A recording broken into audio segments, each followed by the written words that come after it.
नमस्कार, आप सभी का स्वागत है फ्यूचर एक्सप्रेस में। निफ्टी जो कि 21,000 पहुंच गया आज और नए रिकॉर्ड स्तरों पर निफ्टी कामकाज करता हुआ 8 सत्र जो फास्टेस्ट हैं, 8 सत्र जो लगे हैं वो निफ्टी को 20,000 से 21,000 पहुंचाने में। हालांकि फास्टेस्ट ये नहीं है, लेकिन हाल के जो 8 सत्र हैं उनमें निफ्टी 20 से 21,000 पहुंचता हुआ आज दिखाई पड़ा है। एमपीसी का आउटकम आया थोड़ी देर पहले, अनचेंज वहाँ पर आउटकम रहा है और बाजार ने बहुत ज़्यादा रिएक्शन दिया नहीं। लेकिन आज फर्स्ट हाफ में बैंक्स दारोमदार संभाल रहे थे, स्पेशली एचडीएफसी बैंक जो कि अभी तक निफ्टी को होल्ड कर रहा है और आज मेजर कंट्रीब्यूटर के तौर पे वहाँ पर एक अच्छा कंट्रीब्यूशन आ रहा है। लेकिन थोड़ी देर पहले एचडीएफसी बैंक अगर बैकफुट पे गया तो आईटी पूरा फ्रंट फुट पे आ गया है। आप इन्फोसिस देखिए, टीसीएस देखिए, विप्रो देखिए, एचसीएल देखिए, सब में लोअर लेवल से एक बढ़िया रिकवरी आई है और रिकवरी के साथ डीआई के आसपास ही कामकाज कर रहे हैं। तो बढ़िया रिकवरी आईटी में लोअर लेवल से और बहुत हद तक सपोर्ट बाजार को अभी आईटी की तरफ से आता हुआ दिखाई पड़ा है। मिड कैप फ्लैट है आज, Nifty small cap more less flat है। बाजार भी बहुत ज़्यादा कोई फायरवर्क नहीं है, लेकिन हाँ फ्रंटलाइन इंडेक्स के अंदर ज़रूर इंडेक्स में मूवमेंट आ रहा है अकॉर्डिंगली, कहीं बैंक्स तो कहीं आईटी। लेकिन ब्रॉडर मार्केट तेज़ी में 1564 शेयर खरीदारी में 1400 शेयरों में बिकवाली देखने को मिल रही है। तो एक रेंज बाउंड ट्रेड ही इंडिसेस के अंदर आप मान सकते हैं। एचडीएफसी बैंक की contributor Larsen and Toubro, Infosys और रिलायंस ये आज कंट्रीब्यूट करते हुए। आईटीसी आज बैकफुट पे है कल की तेज़ी के बाद। बजाज फाइनेंस, एम&एम और अदानी पोर्ट करीब 3 से 6 अंकों के आसपास का नेगेटिव कंट्रीब्यूशन देते हुए दिखाई पड़ रहे हैं। आज हम बातचीत करेंगे मोतीलाल ओसवाल सिक्योरिटी से शिवांगी सरदा से, जो कि हमारे साथ मौजूद हैं मुंबई से। उनसे हम चर्चा करेंगे मार्केट्स को लेके और साथ ही साथ उनसे हम बातचीत करेंगे इंडिविजुअल ऑप्शंस पे, स्टॉक्स पे, उनकी रणनीति जानेंगे कौन कौन से स्टॉक्स पे वो बेट कर रही हैं। लेकिन उनसे चर्चा करने से पहले कुछ ऑप्शंस के नंबर, जहां पर निफ्टी में 21,000, 21,100, 21,200 के आसपास कॉल राइटिंग है, लेकिन बहुत ज़्यादा सब्सटेंशियल नहीं है। 21,000 के जोन में क्या आज हिट होके नीचे आया तो मोरलेस बाजार एक रेंज में ही है, तो इसलिए 21,000 के जोन में भी पुट राइटिंग है और 20,900 में भी आपको पुट राइटिंग दिखाई पड़ेगी। तो इंडिसीज दायरे में है, इसलिए दायरे वाला ही ऑप्शन का नंबर आपको दोनों साइड पर दिखाई पड़ रहा है। इसके अलावा निफ्टी बैंक भी लेकर आए किस तरह की सिचुएशंस वहाँ पर है कि निफ्टी बैंक में 47,000, 47,100 के जोन पे कॉल राइटिंग है और 47,100 के और 47,000 के जोन में ही आपको सबसे ज़्यादा पुट राइटिंग होते हुए दिखाई पड़ेगी। हीट मैप के सिचुएशंस के हिसाब से देखा जाए तो मोर लेस बाजार में आपको 50-50 का रेशियो मान लीजिए या फिर 60-40 का रेशियो मान के चल सकते हैं, जहां पर आपको बाजार दिखाई पड़ेगा। 39 शेयर लॉन्ग हैं और 15 शेयरों में शॉर्ट कवरिंग है, 75 शॉर्ट्स हैं और 56 शेयरों में अनवाइंडिंग है। कैश मार्केट है कंपैरिजन में फ्यूचर मार्केट के शेयरों में ज़्यादा प्रेशर है, आप अगर एडवांस डिक्लाइन देखेंगे तो। कहां पर लॉन्ग, कहां पर शॉर्ट कवरिंग है। जीएमआर एयरपोर्ट आज सुबह एक ब्लॉक हुआ, ब्लॉक के बाद 11% की तेजी। आरईसी वापस रफ्तार में आया। LIC housing finance, HCL tech और जेएसडब्ल्यू स्टील 2.5% की तेजी यहां पर है। जी एंटरटेनमेंट न्यूज़ फ्लोज के या फिर ट्रिगर्स के बीच में करीब 3.25% ऊपर। हिंदुस्तान कॉपर 2.5% ऊपर। एम्फेसिस, परसिस्टेंट और एचसीएल कुछ और ऐसे नाम जो कि 1.5 से लेकर 2% ऊपर अभी कामकाज कर रहे हैं शॉर्ट कवरिंग के दम पे। कहाँ पर अनवाइंडिंग है और कहाँ शॉर्टिंग हो रही है, तो शॉर्ट बिल्डअप है बीएचईएल में, आईईएक्स में, वोडाफोन आइडिया, ग्लेनमार्क फार्मा में, और अनवाइंडिंग आपको दिखाई पड़ेगी नाल्को में, बलरामपुर चीनी में, अदानी पोर्ट्स और एल्केम लैब, कुछ ऐसे नाम जो कि 2.25 से लेकर 3.25% के आसपास की गिरावट साथ कामकाज करते हुए दिखाई पड़ रहे हैं। अब बातचीत करते हैं शिवांगी मैम से। शिवांगी मैम नमस्कार, स्वागत है कार्यक्रम में। उम्मीद करता हूँ आपकी जो चेन्नई यात्रा रही होगी सही रही होगी, काफ़ी स्टॉर्म के बीच में आप वापस लौटे हो। सो कैसे लीड कर रहे हो आप मार्केट को? 21,000 अचीव हो गया जिन पर हमने पहले बातचीत की थी, अब नेक्स्ट क्या 22,000 माने हम?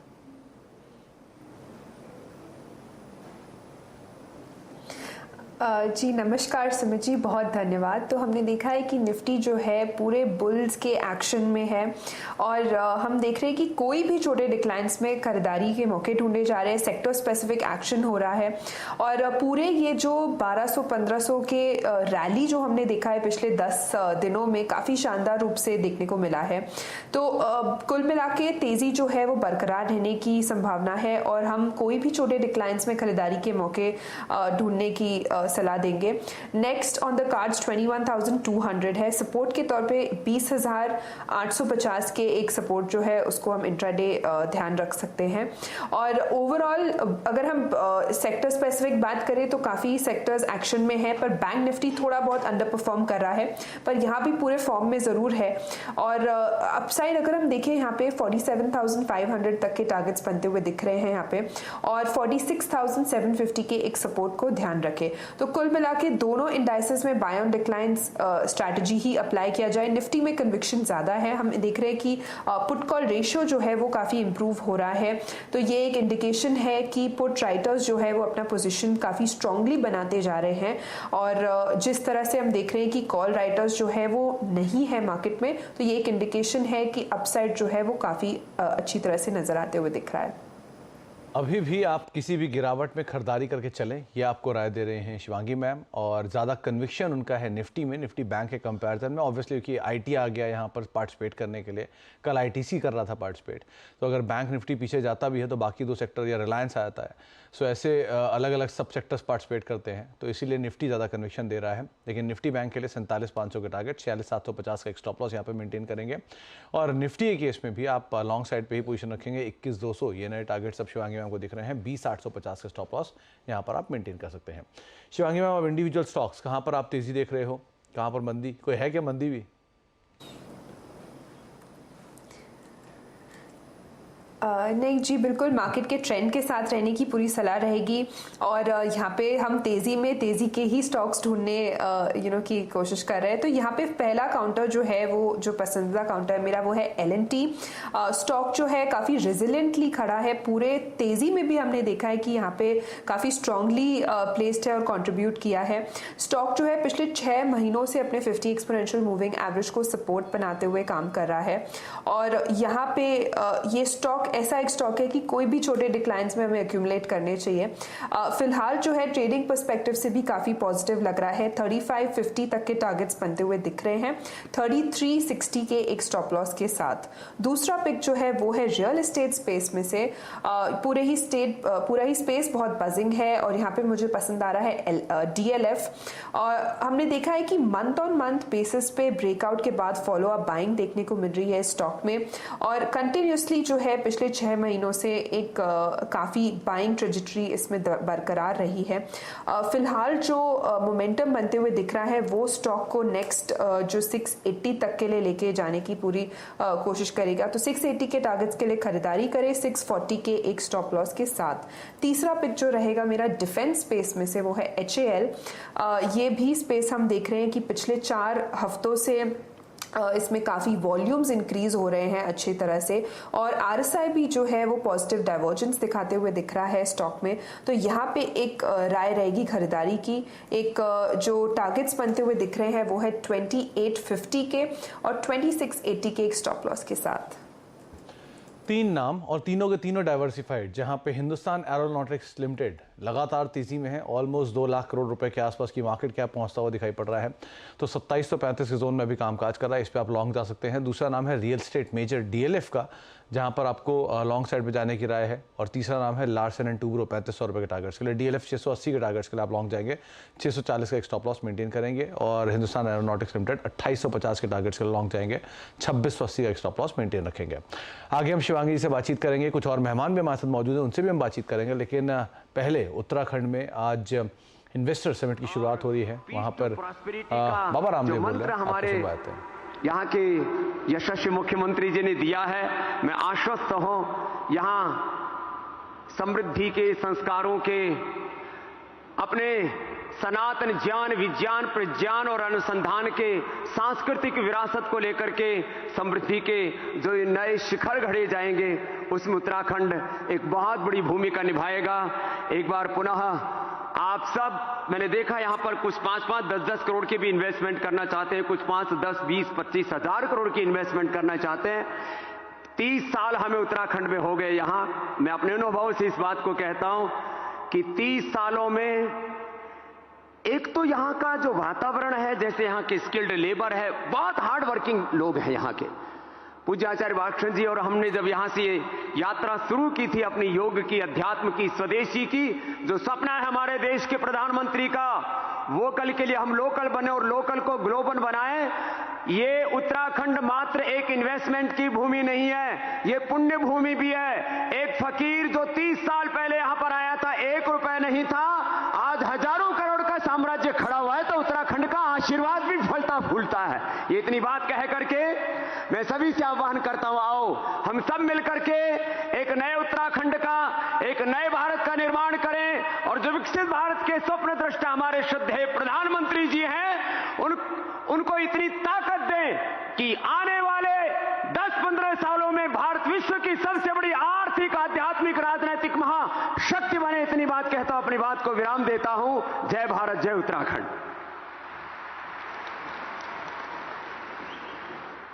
बहुत बहुत धन्यवाद स्वामी जी। उत्तराखंड में अपने तो उत्तराखंड के इन्वेस्टर ग्लोबल इन्वेस्टर समिट से आप आचार्य श्री रामदेव जी को सुन रहे थे और बड़े इन्वेस्टमेंट करीब 8,000 नए बड़े अलग अलग हस्तियां जो है वहाँ पर मौजूद भी हैं जो कि इन्वेस्टमेंट के एवेन्यूज़ वहाँ पर तलाश रहे हैं। तो अलग अलग नाम आपकी स्क्रीन पर हैं, इसमें श्री मुकेश अंबानी, गौतम अदानी, संजीव पुरी, सजान जिंदल और बाबा रामदेव जो कि इन्वेस्टर समिट में आज मौजूद रहेंगे। तो आज से इसकी शुरुआत भी हुई है। इसके अलावा कुछ ही देर में आरबीआई की प्रेस कॉन्फ्रेंस भी चल रही है, उस पर भी हम रुख करेंगे। लेकिन क्योंकि आरबीआई गवर्नर शक्तिकांता दास ने लगातार छठी क्रेडिट पॉलिसी में ब्याज दरों में कोई बदलाव नहीं किया है, आरबीआई ने FY 24 के लिए रियल जीडीपी ग्रोथ अनुमान भी बढ़ा दिया है, साथ ही डिजिटल लैंडिंग पर सख्ती बरतने के संकेत भी दिए हैं।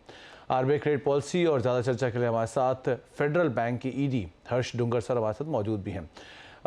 हर्ष सर नमस्कार, स्वागत है कार्यक्रम में। पहले तो इस स्टांस के ऊपर मैं आपका एक व्यू चाहूँगा। आरबीआई ने छठी बार ब्याज दरों में कोई बदलाव नहीं किया है, मान के चलें कि अब ये स्टेबल पार्ट तो हो ही गया, कटौती की शुरुआत भी जल्दी हम देखेंगे, वन।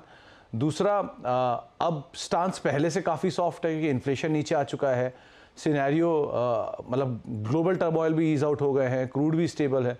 सो अब आप कैसे मान रहे हो? विंटर क्रॉप्स भी आ रहे हैं, सो कैसा सिनेरियो है अभी इकोनॉमी का? नमस्ते एंड थैंक यू।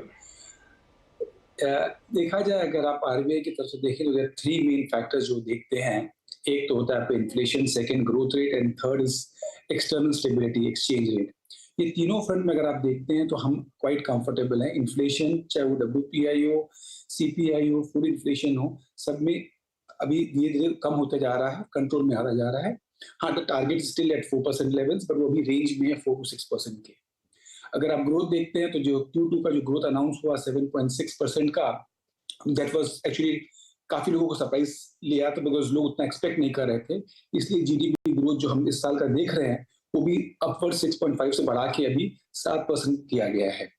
थर्ड, आप देखते हैं जो एक्सचेंज स्टेबिलिटी है हमारी, तो फॉरेक्स रिजर्व $600 बिलियन क्रॉस करके $604 बिलियन पे है। FDI इनफ्लो अब की बार $25 बिलियन आ चुका है, जबकि पिछले साल वो नेगेटिव में था।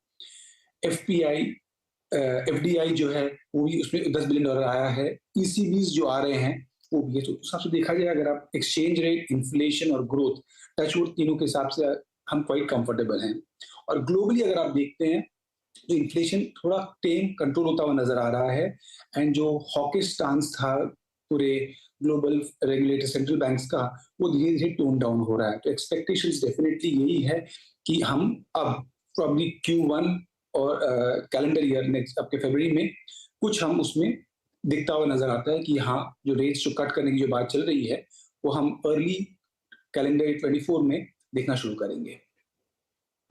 सर, डिजिटल लोन्स को लेकर आरबीआई कंसर्न रेज कर रहा है। वन, ये बहुत ज़्यादा बड़ा कंसर्न इसलिए भी है कि पहले भी आरबीआई ने जो नॉन सिक्योर्ड लेंडिंग थी उसको लेकर काफ़ी ज़्यादा कंसर्न उठाए थे। तो ये दोनों पार्ट को अगर क्लब करूं कि छोटे टिकट साइज़ के लोन्स और साथ साथ डिजिटल लोन्स, ये दोनों अभी धीरे धीरे करके सिचुएशंस को और क्रिटिकल कर सकते हैं। पहले वॉच लिस्ट में डाला हुआ है, अब धीरे धीरे आरबीआई इस पर एक टफ स्टांस ले रहा है। आप इसे कैसे रीड कर रहे हो, क्योंकि आप सिस्टम में हो, आप बखूबी जानते हो? काफी टाइम से इस पे चर्चा हो रही है कि जो अनसिक्योर्ड लेंडिंग है वो ठीक है कि नहीं है, खास करके जो 50,000 रुपए से कम का है। तो वो कंसर्न जो आरबीआई ने एक्सप्रेस किया है वो जेन्युइन है, बट अलार्मिंग नहीं है। तो डेफिनेटली बैंक्स, एनबीएफसी इस चीज से सचेत हैं। एंड उसके बाद जो रिस्क वेटेजेस जो इंक्रीज किया था आरबीआई ने अनाउंस किया था, that was a step in this direction only. अगर देखते हैं, और अभी आज दैट इज वन पार्ट। तो एक अनसिक्योर्ड लेंडिंग का जो रिस्क है वो कैलिब्रेट करना है, मॉनिटर करना है क्लोजली। तो that is one part. The second part, RBI हमेशा बोलती आ रही है कि data security, data integrity and data privacy, ये चीज पे भी ध्यान रखना होगा। तो ये दो अनाउंसमेंट जो किए गए हैं, ये regulatory framework for web aggregator of loan products and setting up of the fintech repository, is actually इसी डायरेक्शन की तरफ जाता है। तो ये announcement is a welcome announcement, because we want growth but we want it responsibly. तो उस हिसाब से देखते हुए जो अनफेयर प्रैक्टिसेस हैं, जो मैल प्रैक्टिसेस हैं, वो नहीं हो, उसको ध्यान में रखते हुए आरबीआई ने अनाउंस किया। It's a welcome announcement in the right direction. Harsh sir, एक चीज़ और, आरबीआई ने कई पॉलिसी पहले या 3-4 पॉलिसी पहले बात बोली थी कि जो लोन की ट्रांसमिशन है उसके लिए वो समय देंगे, इसीलिए वो अपने स्टांस को स्टेबल रखेंगे और बहुत ज़्यादा ब्याज दरों में कटौती या बढ़ोतरी नहीं करेंगे। बैंक्स के क्या पूरा ट्रांसमिशन हो चुका है और अब सिचुएशन स्टेबल पूरी हो गई है? अब मान के चले यहाँ से अब कटौती या बढ़ोतरी या जो भी सिचुएशन होगी वो अब रियल टर्म पे हम आते हुए देखेंगे बैंक्स के अंदर? ट्रांसमिशन एक्सपेडाइट हो रहा है, that's for sure. Normally speaking जो ट्रांसमिशन होता है लेंडिंग साइड में वो थोड़ा जल्दी होता है बिकॉज वो रेपो लिंक्ड है मोस्टली, तो वो ट्रांसमिशन जल्दी होता है। डिपॉजिट रेट्स भी ऑब्वियसली विद अ लैग में ट्रांसमिशन आता है, बट वो भी क्लियरली नजर आ रहा है। तो नए फ्रेश डिपॉजिट्स जो रेट्स में आते हैं, जो ओल्ड रिन्यू होते हैं, उनमें थोड़ा टाइम लगता है, बट मोर और लेस जो आपका ट्रांसमिशन हुआ है, चाहे वो लेंडिंग साइड और डिपॉजिट साइड में, मोर और लेस हो चुका है। थोड़ा बहुत डिपॉजिट में बाकी है, जिसलिए थोड़ा एंड प्लस थोड़ा लिक्विडिटी भी टाइट है, which is apparent first time I think after 4 years। सितंबर में हमने देखा था लिक्विडिटी डेफिसिट में गई है, तो उसके कारण थोड़ी टाइटनेस भी है मनी मार्केट में। एंड डिपॉजिट रेट्स के लिए बैंकों में वो बचा हुआ है कि आपको डिपॉजिट मोबिलाइज करना है, वो क्लियरली फोकस एरिया है। बट ट्रांसमिशन डेफिनेटली हो रहा है एंड क्वाइट एन एक्सटेंट हो चुका है of the RBI rates. Harsh sir, बहुत बहुत शुक्रिया। समय का थोड़ा अभाव था, वरना आपसे हम और बात करते, लेकिन बहुत बहुत शुक्रिया अपना समय हमें देने के लिए और हमसे बातचीत करने के लिए और चर्चा करने के लिए। इस बीच आरबीआई गवर्नर सीएनबीसी टीवी 18 के कुछ सवाल का जवाब दे रहे हैं, आपको सुनवाते हैं। And just a doubt which comes on this connected lending. There is a third question. So it's connected to connected lending. When you announced the unsecured loans, was there a worry that bank loans are going to stock market? Because there was a report from Ashish Gupta that derivatives are now 400 times. Okay. Is there any fear that this money is going there? Whatever was in our mind, we have spelled out. These are precautionary measures which we have taken. Our endeavor is always, our effort is always to act proactively before the, the bubble bursts, before the stress builds up. We act, our endeavor, our effort is always to act proactively. And I have stated very clearly that these are preemptive measures which we have said. Just hold on. And with regard to connected lending, I would request DG Rajeshwar Rao to please answer that question.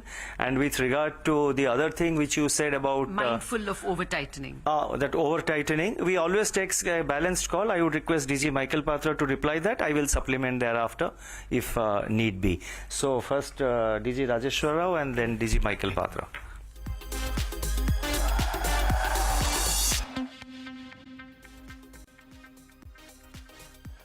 आप देख रहे future express. करीब 187 अंकों की बढ़त है Nifty bank में। करीब सेंसेक्स भी 238 अंकों की तेजी के साथ सोफार कामकाज करता हुआ दिखाई पड़ रहा है। निफ्टी भी रफली 104% ऊपर 62 अंकों का इजाफा यहाँ पर भी देखने को मिल रहा है। शिवांगी में हमारा समय का अभाव था तो आपसे ज़्यादा बातचीत नहीं हुई, लेकिन सस्ता ऑप्शन क्या चुना आपने?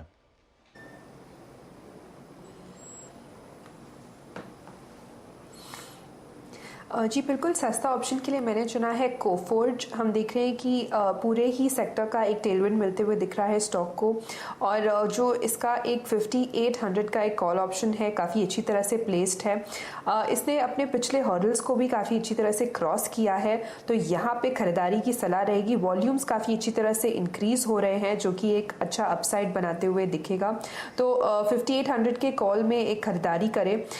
ये लगभग 190 के आसपास इसको खरीदे, 155 के एक स्टॉप लॉस के लिए और 250 के एक टारगेट्स के साथ। ओके, तो 250 का एक स्टॉप लॉस, आप 5800 की कॉल में कोफोर्स की खरीदारी कर सकते हैं। 198 199 के जोन्स में भी कामकाज कर रहा है। 250 रुपये के टारगेट्स के लिए आप यहाँ पर लॉन्ग जाएंगे। वैसे भी पूरा आईटी पैक जो है आज जोरदार तेजी के साथ लोअर लेवल से चला भी है, हालांकि हायर लेवल से नीचे भी आया, लेकिन फिर भी 250 रुपये के टारगेट्स के लिए आप लॉन्ग जाएंगे कोफोर्स की 5800 की कॉल में, और 155 का एक स्टॉप लॉस यहाँ पर मेंटेन रखेंगे।